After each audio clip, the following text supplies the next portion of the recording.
Magandang gabi po, Luzon, Visayas at Mindanao. Mahigit 100 milyong pisong halaga ng mga naimprentang balota ang kailangang sirain ng COMELEC. Wala pa kasi sa mga ito ang ilang pangalang pinalalagay ng Korte Suprema sa kalalabas lang nitong utos. Paglilinaw ng COMELEC, wala pang naimprentang balota para sa mga lokal na kandidato. At nakatutok si Sandra Aguinaldo. Kagabi pa inihinto ng COMELEC ang pag-iimprenta ng balota sa National Printing Office. Ito ay matapos magpalabas ng Temporary Restraining Order o TRO ang Korte Suprema kaugnay sa petisyon ng 5 aspirant. Hindi sila inilagay ng COMELEC sa mga inimprenta ng balota dahil 2 sa kanila ang idineklarang nuisance candidate, habang ang iba dinisqualify, nireject ang aplikasyon o kinansela ang Certificate of Candidacy. Pero sabi ng Korte Suprema, dapat isama sila sa balota. Sisirain naman ang mga balotang naimprenta na. Sumulat na ang COMELEC sa Commission on Audit para ipaalam ang gagawing pagsira. Inimbitahan silang saksihan ito. Ito yung bahagi ng mga balota na tinatayang nasa 6 million na sinasabi ng COMELEC na naimprenta na nila pero hindi na nila magagamit. Sa pagtaya ng COMELEC ay nasa 150 million pesos ang nagastos na nila sa pag-iimprenta ng mga balotang ito.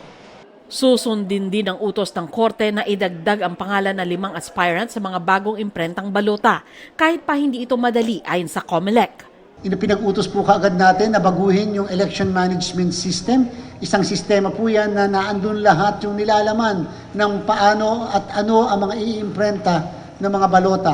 Babaguhin din po ang lahat ng 2,000 mahigit na mga ballot faces ng buong bansa kasi kinakailangan isama yung pangalan ng naturang kandidato. Paglilinaw ng COMELEC, wala pang naiimprentang balota para sa local candidates. Kaya mas nakakaapekto raw ngayon ang pagdaragdag sa pangalan ng senatorial aspirant na si Mustafa sa balota.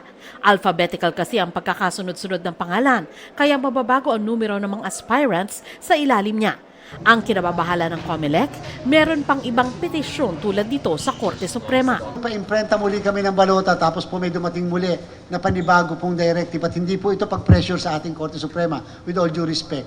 Uulitin po muli kung lalo pat ang posisyon na involved ay national position. So back to zero po uli kami. Lagi kami back to zero ng back to zero kung meron muli na makukuhang temporary restraining order upang magdagdag ng pangalan sa ating pong balota.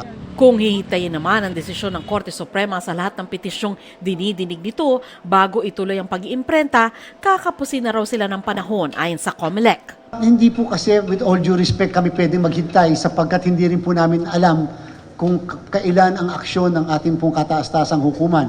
Hindi naman po kami pwede dumulog sa kanila sapagkat independent body ang COMELEC at syempre ginagalang natin sobra ang independence ng Korte Suprema. Sa Lunes o Martes, posibleng ituloy ang printing ng mga balota.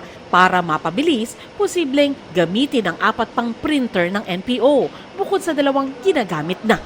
Huwag pong mag-alala ang sambayanan. Ginagarantiya po ng inyong commission election. We are in control of the situation. Para sa GMA Integrated News, Sandra Aguinaldo, nakatutok, 24 oras.